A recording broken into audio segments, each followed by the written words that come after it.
So in the previous classes, we have discussed uniform circular motion and centripetal acceleration. We have done.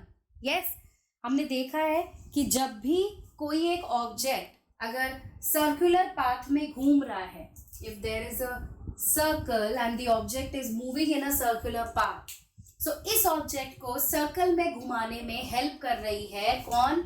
Centripetal acceleration, right? And centripetal acceleration का expression भी हमने डिराइव किया था. क्या expression था? What is centripetal acceleration? AC is equal to yes centripetal acceleration is v square by r or omega square r, because v is r omega, हमें पता है ये. Clear? So this we have already derived and we know that this happens.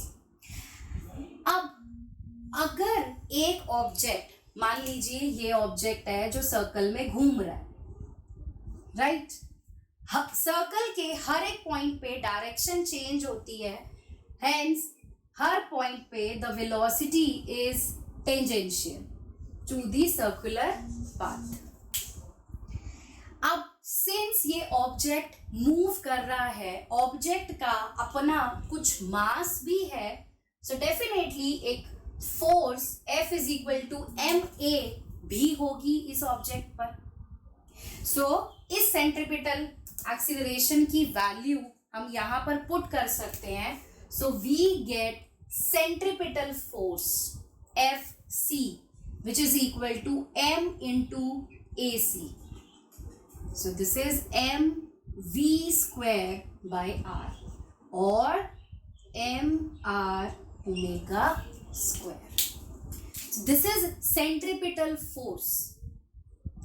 Centripetal force एक ऐसी force है कि अगर आपको एक ऑब्जेक्ट को यूनिफॉर्मली एक सर्कल में मूव कराना है तो सेंट्रिपिटल फोर्स ही उस ऑब्जेक्ट की हेल्प करेगी.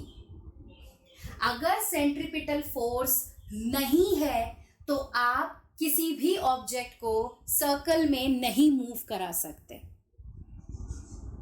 This is very important, right? Suppose मेरे पास एक रोप है और उस रोप से मैंने एक बॉल को अटैच किया और मैं उसको घुमा रही हूं. अगर वो रोप एंड बॉल दोनों सर्कल में घूम पा रहे हैं तो ये चीज सिर्फ और सिर्फ तभी पॉसिबल है जब सेंट्रिपिटल फोर्स लग रही है. अगर सेंट्रिपिटल फोर्स ना हो, अगर सेंट्रिपिटल फोर्स वैनिश हो जाए, गायब हो जाए, देन ये ऑब्जेक्ट एक स्ट्रेट लाइन पाथ लेकर चला जाएगा. ये होता भी है. अगर आप अपना, मैंने आपको आई कार्ड का एग्जाम्पल दिया था कि आप अपना आइडेंटिटी कार्ड लीजिए और आइडेंटिटी कार्ड को उसकी जो वो स्ट्रैप है उसको पकड़ के आप ऐसे ऐसे घुमाना शुरू करो, तो जब तक वो आई कार्ड सर्कल में घूम रहा है उस पर सेंट्रिपिटल फोर्स लग रही है. जैसे ही आप घुमाते घुमाते उस आई कार्ड को, मान लो मैंने ऐसे घुमाकर यहां छोड़ा, तो वो आई कार्ड सीधा जाकर गिरेगा. यानी कि जैसे ही सेंट्रिपिटल फोर्स वैनिश होगी वैसे ही एक ऑब्जेक्ट स्ट्रेट पाथ लेकर चला जाएगा. Clear? And here if this is the center and this is the radius of the circular path, so centripetal force always acts towards the center and along the radius. यही direction centripetal force की रहेगी हमेशा. ठीक? अब एक object है, एक object की टेंडेंसी क्या रहती है कि भाई वो सीधे अपना स्ट्रेट लाइन पाथ में मूव करता रहे. एंड न्यूटन फर्स्ट लॉ भी यही कहता है that a body always resist a change in its state. अगर एक ऑब्जेक्ट स्ट्रेट लाइन में मूव कर रहा है तो उसकी कोशिश यही रहेगी कि वो स्ट्रेट लाइन में ही मूव करता जाए, जब तक उस पर कोई एक्सटर्नल फोर्स नहीं लगती। तो ये सेम चीज यहां हो भी रही है कि एक ऑब्जेक्ट सीधा सीधा चल रहा है, अगर आपको उस ऑब्जेक्ट को सर्कल में घुमाना है, यानी कि आपको उस ऑब्जेक्ट की स्टेट चेंज करनी है, आप चाहते हो कि वो ऑब्जेक्ट अब स्ट्रेट लाइन में मूव ना करके सर्कल में मूव करे, ऑफ कोर्स आपको एक एक्सटर्नल फोर्स लगानी पड़ेगी। और वो कौन सी एक्सटर्नल फोर्स है? Centripetal force. जैसे ही आप उस ऑब्जेक्ट पे सेंट्रीपिटल फोर्स लगाएंगे, वो ऑब्जेक्ट सर्कल में घूमना स्टार्ट कर देगा। क्लियर? बाकी देखो, अगर एक ऑब्जेक्ट सर्कल में घूम रहा है, सर्कल में घूमने पर भी उस ऑब्जेक्ट की टेंडेंसी तो यही रहेगी कि भाई वो वापस अपनी ओरिजिनल स्टेट पर आ जाए, अपना ओरिजिनल या नेचुरल जो स्ट्रेट लाइन पाथ था उसको एक्वायर कर ले। यस, जैसे अगर यहाँ पे मैं इस ऑब्जेक्ट को यहाँ रिलीज करूं तो भी वो स्ट्रेट पाथ लेके जा रहा है, यहाँ रिलीज करोगे तो भी वो स्ट्रेट पाथ लेके जा रहा है। यानी कि even if the object is moving in a circle, but that object will have a constant tendency to regain its natural straight line path. तो जब ऐसा होगा, this tendency gives rise to a new force which is called as centrifugal force. Centrifugal force को हम है नहीं but एक तरीके से कह सकते हैं that centrifugal force is the reaction of centripetal force. कि भाई हमने एक एक्शन किया कि सेंट्रीपिटल फोर्स लगाकर हमने एक ऑब्जेक्ट को सर्कल में घुमाया, बट सेंट्रीपिटल फोर्स कोशिश कर रहा है कि ऑब्जेक्ट सर्कल में घूमता रहे, बट सेंट्रीफ्यूगल फोर्स कोशिश कर रहा है कि वो ऑब्जेक्ट अब सर्कल में ना घूमकर स्ट्रेट पाथ फॉलो करे। Hence हम कह सकते हैं कि centrifugal force is the reaction of centripetal force, and that is why the magnitude of centrifugal force is also mv square by r. बस इसकी डायरेक्शन ऑपोजिट होगी। ऑपोजिट कैसे? अगर centripetal force towards the center along the radius लग रहा है तो centrifugal force along the radius ही लगेगा, but away from the center लगेगा। क्लियर है? This is centrifugal. तो ये आप बात ध्यान से समझ लो। सेंट्रीपिटल फोर्स सर्कल में घूमने में मदद कर रही है, तो centrifugal force straight line path पे जाने में मदद कर रही है। सपोज करिए आप कार में बैठे हैं और आप किसी रोड पे ट्रैवल कर रहे हैं, ठीक है। जैसे ही एक टर्न आता, एक कर्व रोड आती है, ठीक है, अब चाहे वो एक राउंड अबाउट हो या एक प्रॉपर कर्व्ड रोड हो, क्या कभी आप लोगों ने ये ध्यान दिया है कि उस कर्व्ड रोड का जो आउटर एज होता है वो इनर एज के कंपैरिजन में थोड़ा सा लिफ्टेड अप होता है। Now first condition is when there is a car, let's say, and that car is taking a curved road. एक कर्व्ड रोड पे वो कार मूव कर रही है और वो जो रोड है वो लेवल्ड रोड है, ठीक है, मतलब एकदम फ्लैट सरफेस है। तो ऐसी सिचुएशन में क्या होगा, अब ये समझते हैं। सपोज करिए दैट ये एक कर्व्ड रोड है, this is a curved road, ठीक, एंड ये बिल्कुल फ्लैट रोड है, एकदम स्ट्रेट, और इस रोड पर देयर इज अ कार।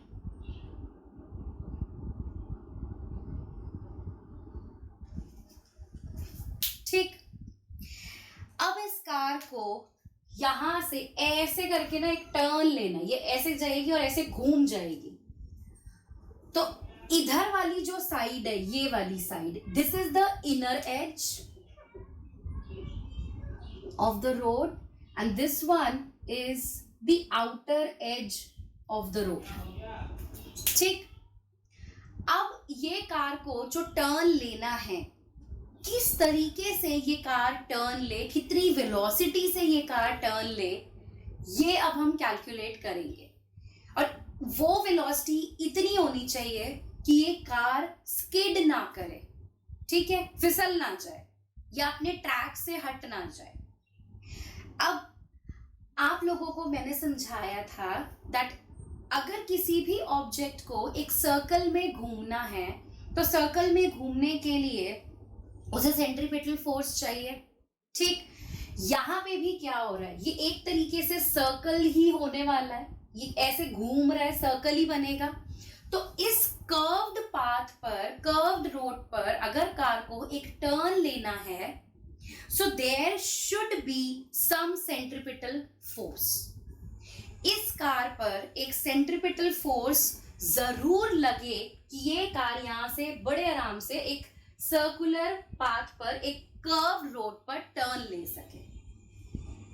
ठीक, अब आपको ये भी पता है कि हर एक ऑब्जेक्ट की टेंडेंसी होती है कि वो अपना कर्व्ड पाथ छोड़कर एक straight line natural path acquire कर ले, है ना भाई। अगर कोई भी ऑब्जेक्ट सर्कल में घूम रहा है, वो ऑब्जेक्ट यही कोशिश करेगा कि वो आराम से अपने वापस ओरिजिनल स्ट्रेट लाइन पाथ पर आ जाए।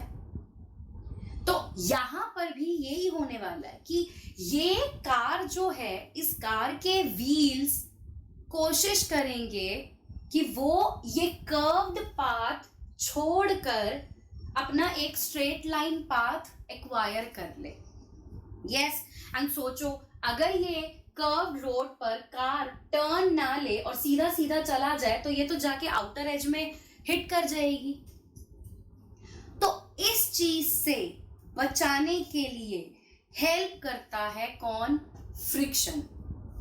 फ्रिक्शन इस कार को कर्व रोड पर टर्न लेने में हेल्प करेगा। ठीक है, फ्रिक्शन ओपोज करेगा कि ये कार के wheels straight line path follow ना करें। क्लियर है?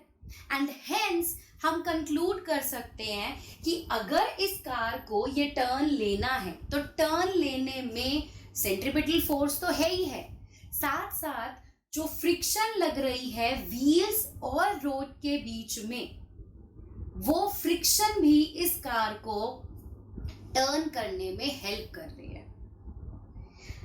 एंड अल्टीमेटली जो फ्रिक्शन फोर्स है, ये फ्रिक्शन फोर्स ही इस कार को नेसेसरी सेंट्रीपिटल फोर्स प्रोवाइड करेगा। समझ आई ये बात? फिर से सुन लीजिए। कर्व, हाँ जी, ये कार है, ठीक है, एंड इस रोड पर ये कार यहां से चलना शुरू हुई और इसको अब यहां पर ऐसे कर्व लेकर जाना है। ठीक है, ये कर्व रोड जो है, इसको मैं एक तरीके से सर्कुलर रोड भी कह सकती हूँ कि भाई ये एक तरीके से सर्कल में घूम जाएगा। ठीक, अगर किसी भी ऑब्जेक्ट को सर्कल में घूमना है तो उसके पास सेंट्रीपिटल फोर्स होनी चाहिए। सो ये कार जो इस कर्व्ड रोड पे टर्न लेना चाह रही है, इस कार के पास सेंट्रीपिटल फोर्स होनी चाहिए। अगर कार के पास सेंट्रीपिटल फोर्स है तो ये इस सर्कुलर पाथ पर या इस कर्व्ड रोड पर आराम से टर्न ले लेगी। एग्री? अब देखो, सिंस हर एक ऑब्जेक्ट की यही टेंडेंसी होती है कि वो अपना सर्कुलर पाथ छोड़कर अपना स्ट्रेट लाइन पाथ एक्वायर कर ले जिसपे वो शुरू से चल रहा था, तो यहाँ पर भी इस कार के जो टायर्स हैं, जो व्हील्स हैं, वो यही कोशिश करेंगे कि वो भी इस सर्कुलर पाथ को या इस कर्व्ड पाथ को छोड़कर एक स्ट्रेट लाइन पाथ एक्वायर कर ले। अब ये कार अगर स्ट्रेट लाइन पाथ एक्वायर करती है तो ये तो सीधा सीधा जाएगी और अपना जो आउटर एज है उसको जाकर टकरा जाएगी, हिट कर जाएगी, एक्सीडेंट हो जाएगा। तो इस चीज को अवॉइड करने के लिए, इस चीज को प्रिवेंट करने के लिए क्या किया जाता है, ये जो रोड है, रोड और व्हील्स के बीच में फोर्स ऑफ फ्रिक्शन लगेगा। एग्री? अब ये कार अगर इस तरीके से टर्न ले रही है, हम नहीं चाहते कि ये कार इधर की तरफ जाए, हम चाहते हैं ये कार अंदर की तरफ ही रहे। हेंस फोर्स ऑफ फ्रिक्शन जो रोड और टायर्स के बीच में लगेगा वो इनवर्ड लगेगा। यस और नो बेटा? ठीक है बेटा, इस कार की टेंडेंसी रहेगी कि ये आउटवर्ड, आउटर एज की तरफ जाए, क्योंकि उसे स्ट्रेट लाइन पाथ लेकर जाना है, उसको प्रिवेंट करेगा फ्रिक्शन। इसीलिए कार आउटर एज की तरफ जाना चाह रही है, फ्रिक्शन इनर एज की तरफ लग रहा है, ताकि ये कार बाहर आउटर एज की तरफ ना चली जाए। ठीक, अब फ्रिक्शन फोर्स भी इनर एज की तरफ लग रहा है, सेंट्रीपिटल फोर्स भी इनवर्ड ही होता है। So we can say that it is the friction force only which provides the necessary centripetal force to the car so that the car can easily take a turn on this curved road. ठीक, अब इस car पर कौन कौन सी forces लग रही हैं? सबसे पहले weight of the car acting vertically downwards mg, then normal reaction r acting upwards, correct, and force of friction acting inwards. अब this r is equal to mg and r, they are balancing each other. तीन forces लग रही हैं, ध्यान से देख लो। mg weight vertically downwards, normal reaction right vertically upwards, and force of friction which is inwards. So r is equal to mg, first thing. Secondly, हम कह रहे हैं that it is the friction force only which is providing the necessary centripetal force mv square by r. Yes. So F is equal to mv square by r. मैं लिख सकती हूँ friction ही है जो सेंट्रीपिटल फोर्स प्रोवाइड कर रहा है, but एक चेंज के साथ। यहां पर मैं इक्वल टू का साइन नहीं बनाऊंगी, मैं यहां ग्रेटर दैन इक्वल टू का साइन बनाऊंगी। क्यों? ये चीज अभी समझ आएगी जब हम v का एक्सप्रेशन निकाल लेंगे। ठीक है, क्यों मैंने यहां पर ग्रेटर दैन इक्वल टू का साइन लगाया है? अब हमने पढ़ा है that friction is mu into r. Yes or no? Friction is mu r and r is mg. So, yes. Now r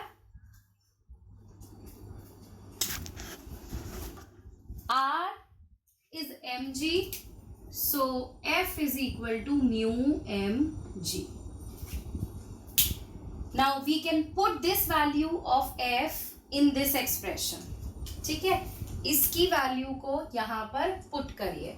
So what we get, mu mg is greater than equal to mv square by r. ठीक है, m mass of the car, v velocity of the car with which it should take a turn, r is the radius of the circular path, the radius of the curved road.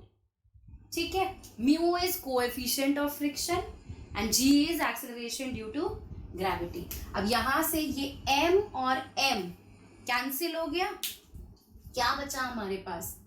mu r g is greater than equal to v square और v is less than equal to mu r g under root. ये आ गई value velocity की। यानी कि अगर एक car को एक कर्व्ड रोड पर टर्न लेना है विदाउट स्किडिंग, बिना फिसले, तो कार को under root mu are g velocity से या इससे कम वेलोसिटी से टर्न लेना होगा, तो कार स्किड नहीं करेगी। इसीलिए मैंने यहां पर ग्रेटर दैन इक्वल टू का साइन बनाया है, या मैं कहूं velocity less than equal to, क्योंकि जो वेलोसिटी आई है, राइट, कार इतनी वेलोसिटी या इससे कम वेलोसिटी से अगर कर्व रोड पे टर्न लेगी तो कार स्किड नहीं करेगी।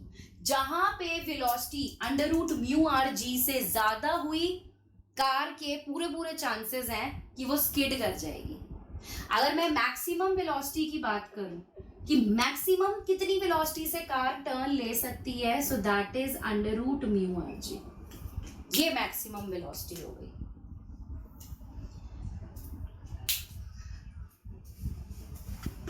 फॉर्मूला को, in this formula the value of v, it depends on the radius of the curved road and the coefficient of friction between the tires and the road.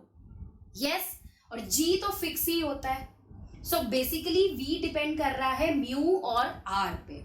जितनी बड़ी broad road होगी उतना ज्यादा उसको velocity से घूमने का मौका मिल जाएगा। एंड यहां पे अगर आप क्लियरली एक चीज देखो, v is independent of mass of the vehicle which is taking a turn. Mass of the car उस पर डिपेंड नहीं कर रही वेलोसिटी, तो फिर चाहे बाइक हो, कार हो, ट्रक हो, कुछ भी हो, ये सबके लिए वैलिड है, because velocity is not depending on the mass of the vehicle. Question is, a bend in a level road has a radius of 100 meters. Find the maximum speed which a car turning this bend may have without skidding if the coefficient of friction between the tires and the road is 0.8. देख लो इस question को। Level road है, that means you have to use the formula v is equal to under root mu are g. Simple, all the values are given. Mu given है आपको 0.8, r आपको given है 100 metre, g you have to take 9.8 and solve. बस इतना simple सा question है। So we get v is equal to, when you solve it we get how much? This becomes 8 into 98 power half. ठीक है, so when you solve it you get 28 meter per second. Direct formula based question. Now we have discussed that if a car needs to take a turn on a curved road, yes, then the force of friction helps the car in taking a turn, because it is the force of friction only which provides the necessary centripetal force. Now what happens if, let's say, the road is very smooth? हो सकता है ना road बहुत smooth हो, उस पे suppose करो snow है, या द रोड इज वेट, बहुत पानी है उस रोड पे, तो क्या होगा? फ्रिक्शन कम होगा। हमने एक्सप्रेशन निकाला था वेलोसिटी का, that v is under root mu are g. So if the road is smooth, it is wet, then mu will decrease, है ना, mu कम हो जाएगा, coefficient of friction will decrease, and of course if coefficient of friction is decreasing, that means friction is decreasing. तो अगर अब friction decrease हो जाए तो फिर अब तो कार को एक कर्व्ड रोड पे टर्न लेने में प्रॉब्लम आएगी, क्योंकि जब फ्रिक्शन ही कम हो गई, सो सेंट्रीपिटल फोर्स कैसे वो ठीक से प्रोवाइड करेगा, राइट? कोई भी कंडीशन हो सकती है, हो सकता है कार के टायर्स बहुत पुराने हो, the tyres are worn out. So now we can say that friction is not a reliable source for providing the required centripetal force. अकेले अगर फ्रिक्शन की बात करें तो अकेला फ्रिक्शन उतनी सेंट्रीपिटल फोर्स नहीं प्रोवाइड कर सकता. सो इस चीज को ओवरकम करने के लिए क्या किया जाता है, इधर देखो. Suppose this is a road, right? Now this is a curved road and let's say a leveled curved road. एक ये leveled curved road है जो आपने previous topic में पढ़ा, ठीक? और इस रोड पर कार है जो टर्न लेना चाह रही है. अब ये कार टर्न लेगी कैसे? हमने कहा कि भाई अगर रोड स्मूथ हो जाए, वेट हो जाए या टायर्स ही बोर्न आउट हो, so friction reduces and hence the friction will not be able to provide the required centripetal force. Then what should we do? इस चीज को ओवरकम करने के लिए क्या किया जाता है, ये इनर एज है, ये आउटर एज है रोड का, ठीक? अब एक्सीडेंट्स प्रिवेंट करने के लिए कि कार एक सेफ टर्न ले पाए, ये जो रोड है, इस रोड का जो आउटर एज है, इस एज को थोड़ा सा राइज अप किया जाता है, ये बढ़ा दिया जाता है. मींस रोड ऐसे फ्लैट थी, इस रोड को आपका जो आउटर एज है, आउटर एज को हल्का सा रेज कर दिया गया edge compare to the inner edge. Inner edge को नहीं करना, सिर्फ आउटर एज को हल्का सा ऊपर आपने रेज करा. अब ये करने से क्या होता है, हम जब ये रेज कर देते हैं, इस टर्म को बोलते हैं बैंकिंग. सो आपका टॉपिक भी यही है, banking of roads. Why the roads are banked? क्यों किया जाता है उनको बैंक? बिकॉज जब हम आउटर एज को रेज कर देते हैं, रोड के आउटर एज को बैंक करते हैं, तो इस टाइम पर जो नॉर्मल रिएक्शन है, ठीक, उस नॉर्मल रिएक्शन का एक component along with the friction necessary centripetal force provide कर देता है. ठीक है, समझ आया? जब हम रोड को बैंक कर देते हैं तो फ्रिक्शन, भाई फ्रिक्शन तो इनवर्ड्स लग ही रही है, फ्रिक्शन के साथ नॉर्मल रिएक्शन का एक कंपोनेंट भी मिलकर रिक्वायर्ड सेंट्रीपिटल फोर्स प्रोवाइड कर देता है. तो एक एडिशनल हेल्प मिल गई कार को कि वो इजीली एक कर्व्ड रोड पर मूव कर सके. सो पहले ये जो कार थी ये फ्लैट सरफेस पे थी और कर्व ले रही थी. Now the road has been banked, इसके आउटर एज को रेस कर दिया गया है, तो अब ये कार हल्का सा टिल्ट होकर इस तरीके से कर्व लेगी. ठीक, अगर यहाँ पर हम कंपोनेंट्स की बात करें, सो सबसे पहले of course force of friction तो है ही, इनवर्ड्स वो तो लग ही रहा है, and friction centripetal force provide करेगा. इस कार का जो वेट है that will act vertically downwards, mg, quite obvious. And normal reaction, पहले नॉर्मल रिएक्शन सीधा लग रहा था, r is equal to mg था, अब ये नॉर्मल रिएक्शन इस तरीके से लगेगा. बिकॉज पहले सरफेस फ्लैट था, अब ये सरफेस टिल्ट हो गया है, तो इस सरफेस पे नॉर्मल रिएक्शन परपेंडिकुलर ऐसे ही बनेगा. सो ये डायरेक्शन हो गई नॉर्मल रिएक्शन की. Clear? Now for your clarification मैं एक बार इस डायग्राम को और दूसरा बनाती हूँ नीट एंड क्लीन, उसको देखना. राइट? एंड ये बैंकिंग की गई है. ये वाला जो ये ट्रायंगल सा बन रहा है ना, ये मैंने यहाँ पे ड्रॉ किया है. ठीक. सो ये वाला जो ट्रायंगल है, ये ट्रायंगल में यहाँ पे प्लॉट कर रही हूँ. ठीक. अब देखो, लेट्स से यहाँ से mg is acting downwards and r is acting like this. Clear? And let's say this angle is theta.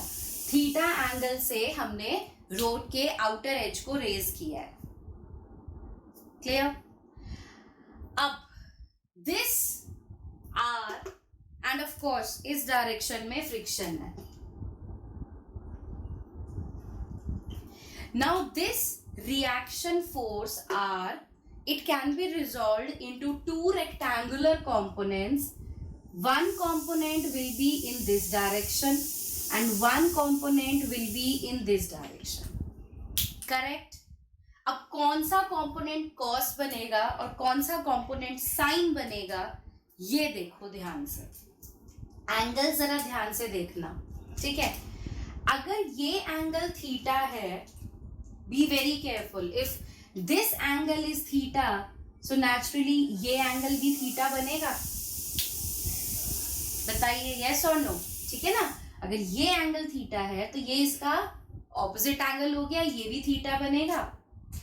अब ये ध्यान से देखिएगा, ये वाला एंगल ये 90 डिग्री है. करेक्ट? R और इस ये प्लेन इंक्लाइन प्लेन पर ये एंगल पूरा 90 डिग्री है. तो अगर ये एंगल थीटा है तो ये वाला एंगल सिर्फ इतना, ये बनेगा 90 minus theta. Correct? 90 minus theta बनेगा. अब ये पूरा एंगल भी 90 है, ये और ये वाला, ये पूरा एंगल भी 90 डिग्री है, दोनों रेक्टेंगुलर कंपोनेंट्स के बीच का एंगल.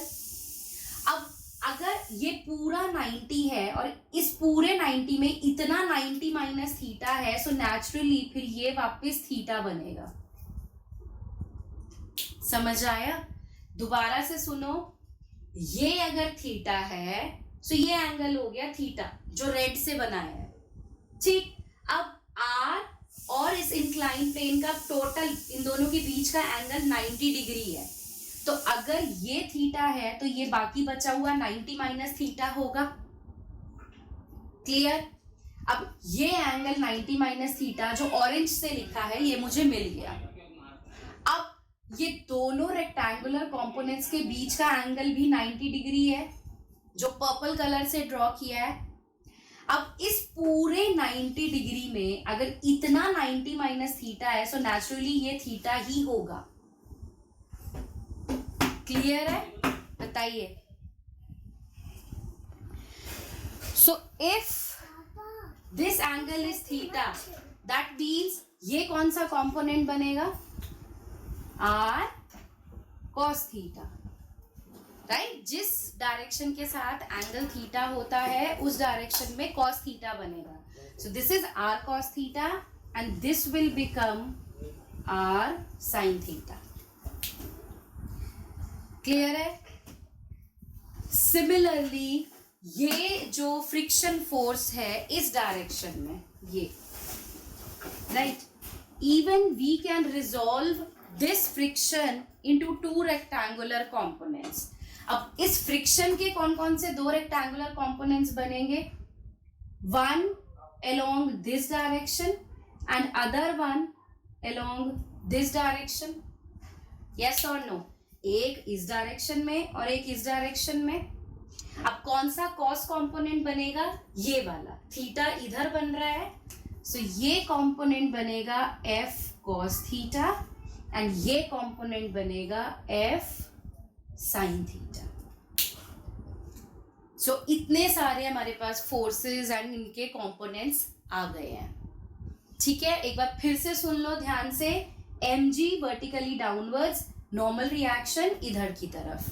ठीक, ये एंगल थीटा है, हेंस ये एंगल थीटा है, ये 90 माइनस थीटा है और ये थीटा है। ठीक, r को हमने दो रेक्टेंगुलर कंपोनेंट्स में रिजॉल्व किया, एक इधर बनेगा कंपोनेंट, एक इधर।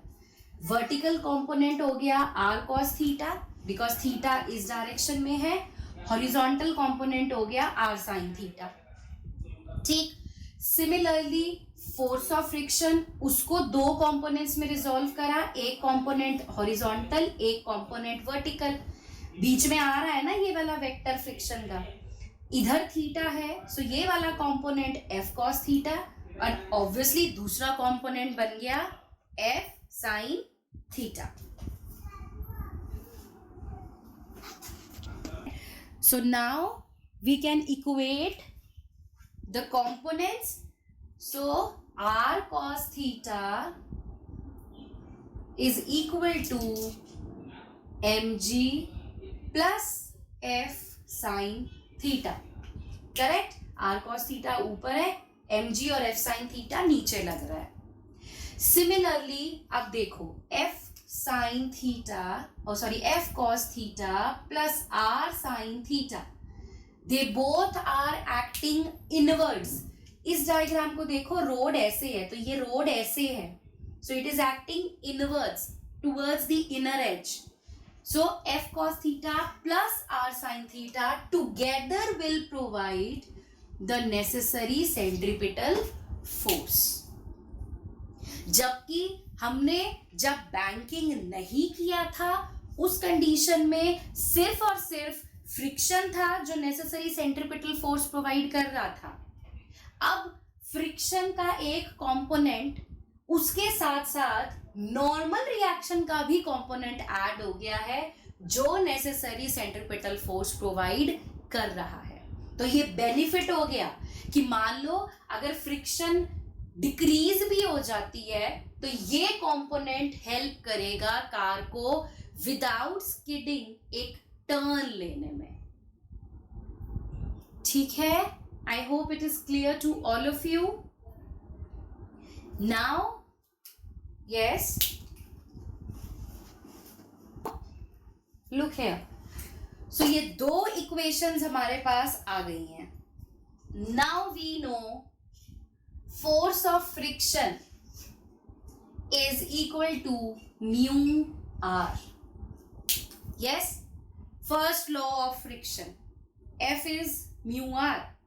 so ये F की वैल्यू यहाँ पे पुट कर दे वापस दोनों इक्वेशंस में। so what we get, r cos theta is equal to mg plus mu r sin theta। इस टर्म को इधर ले जाओ, so we get r cos theta minus mu r sin theta is equal to mg। r common ले ले, so r common लिया, we get cos theta minus mu sin theta is equal to mg। ये mu है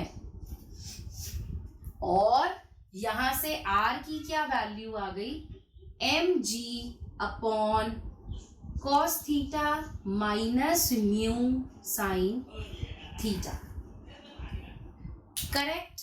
This is the value of r। now we will put this value of r, let's say this is equation number 1, equation number 2 and 3। so what we will do now, we will put 3 in 2। ठीक है, हमने क्या किया, first equation में f की value put कर दी mu r और इधर सॉल्व करके r की ये वैल्यू हमने यहां से निकाल ली। r is mg upon cos theta minus mu sin theta। now we will put this value of r in second equation। Now ये इक्वेशन है हमारे पास सेकंड. इस इक्वेशन में f की जगह पे म्यू आर रखो पहले. Now from two mu R cos theta plus R sin theta is equal to mv square by r. Let's take r common from here. So mu cos theta plus sin theta, we take r common, is equal to mv square by r. Clear? इसको ऐसे कर लो. Now put 3 in 2. अब values put करिए. So r is mg upon this term. So put over here. So mg mu cos theta plus sin theta upon this term. Cos theta minus mu sin theta. This is equal to mv square by r. अब यहां से ये m और m हो गया cancel. देखो मास तो cancel ही हो गया. सो यहां से जो स्पीड का आप एक्सप्रेशन निकालोगे, that expression does not depend on the mass of the car. Car हो, ट्रक हो, जो भी हो, डजंट डिपेंड. सो इसको सॉल्व कर सकते हैं हम. सो दिस बिकम्स आर जी. ये आर मैं इधर ले आई. So R ji mu cos theta plus sin theta upon cos theta minus mu sin theta. This is equal to v square. Correct? Now what we can do, we can further simplify this expression. Let's take cos theta common. यहाँ से cos theta common ले लेते हैं. तो ये क्या बनेगा? R G cos theta. Bracket में क्या आएगा? Mu plus sign theta by cos theta. यही आएगा. मैं cos थीटा कॉमन ले रही हूं अपॉन यहां से भी cos थीटा कॉमन ले लो.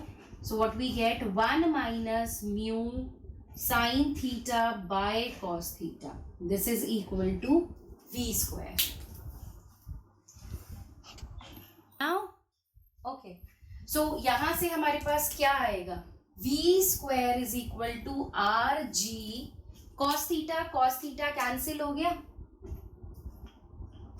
ठीक. क्या बचा ब्रैकेट में? Mu plus tan theta upon 1 minus mu tan theta. ये बचा. बस आ गया आपका answer. So v is equal to R ji mu plus tan theta upon 1 minus mu tan theta whole power half. So this is the value of velocity. और आप देखो जो हमने लेवल रोड के लिए v निकाला था वो सिर्फ इतना था.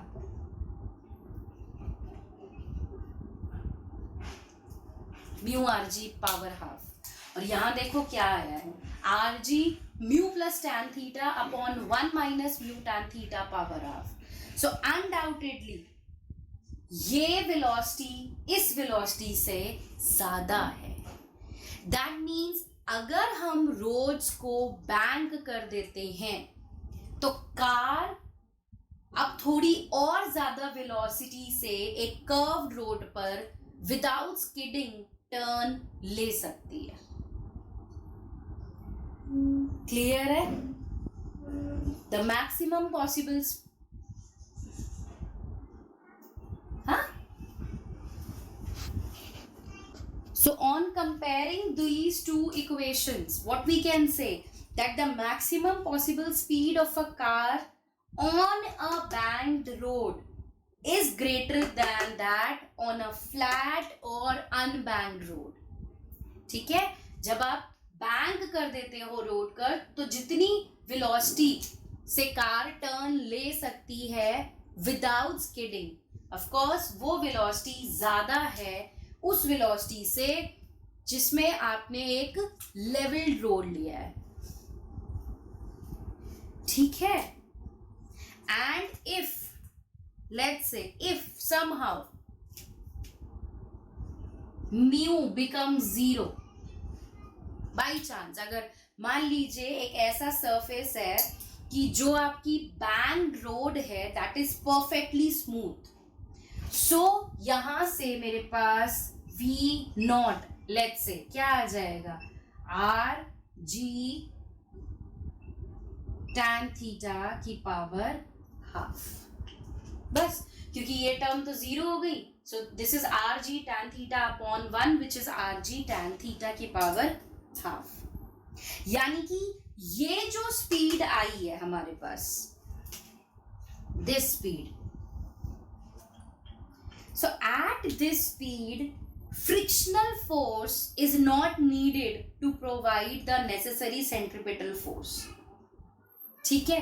अगर मान लो बिल्कुल स्मूथ सरफेस है, फ्रिक्शन है ही नहीं, तो भी इतनी स्पीड से कार बड़े आराम से टर्न ले सकती है, सिर्फ ये आपको बड़े आराम से, इवन इफ फ्रिक्शन नहीं भी है, सो R साइन थीटा का component necessary centripetal force provide कर देगा और कार इतनी वेलोसिटी से विदाउट स्किडिंग टर्न ले सकती है,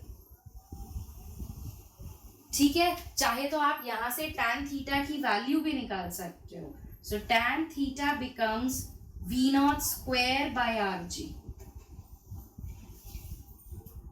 so this tan theta gives you what, the angle at which the road should be banked, कि अगर एक कार ऐसे रोड पर मूव कर रही है विच इज कंप्लीटली स्मूथ, तो कार इतनी वेलोसिटी से विदाउट स्किडिंग टर्न आराम से ले सकती है।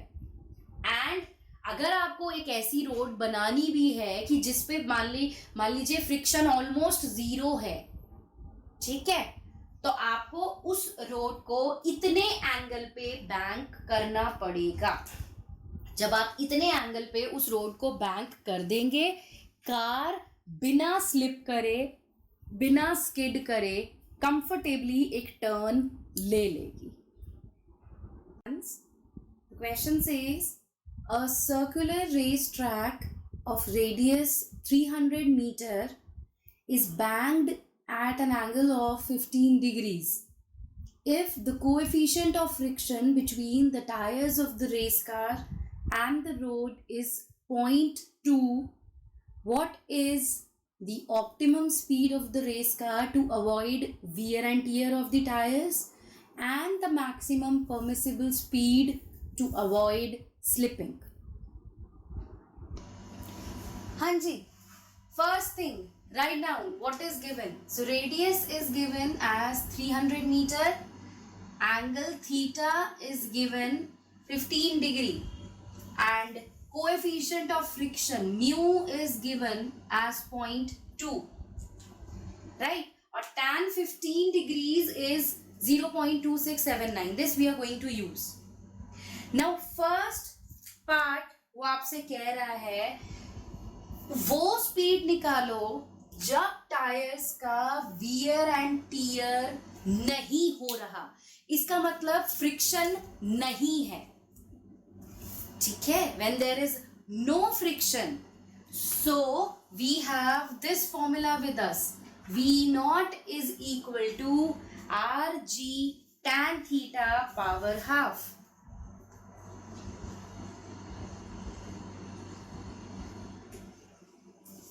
So use this formula, सारी values आपके पास हैं। So V0 is equal to 300 into 9.8. Don't use 10 until and unless it is mentioned in the question. Okay? Into tan 15 degrees. This whole power half. Calculations थोड़ी ज़्यादा हैं, but you can solve it. इतनी मुश्किल calculations भी नहीं है। So this is 300 into 9.8 into 0.2679 under root. So you can solve it and you will get the answer as 28.1 meter per second. So this is the optimum speed of the car to avoid wear and tear of the tires. Okay, now second part it asks for the maximum permissible speed. अब maximum आ गया, इसका मतलब जो formula आपने derive किया है वही वो आपसे स्पीड मांग रहा है. क्लियर? अब वो स्पीड कितनी होगी देखो, फॉर्मूला यूज करिए. v is equal to R g bracket mu plus tan theta upon 1 minus mu tan theta.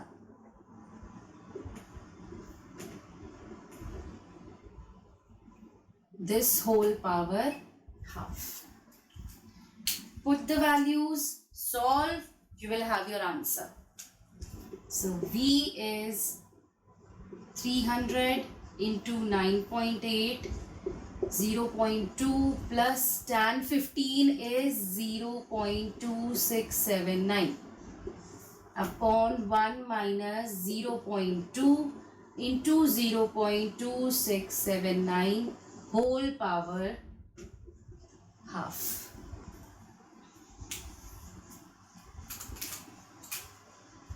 ठीक है? When you solve it, we get V is equal to, this is 2940 into 0.4679 upon 1 minus that term, this becomes 0.9464. ठीक है? And this whole power is half. थोड़ा बहुत calculations ऊपर नीचे हो सकती हैं, कोई इसमें रॉन्ग नहीं करेगा आपका आंसर. ठीक है? So this is V is equal to 1453.535 power half, which gives you 38.1 meter per second. So this is the maximum permissible speed to avoid slipping.